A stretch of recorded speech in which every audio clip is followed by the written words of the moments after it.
This is 11-hour brisket, 9.5 pounds. Made in the oven. Take a look. Oh, I went the wrong way.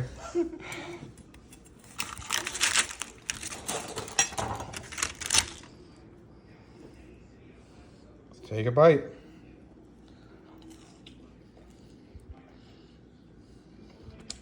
Very good.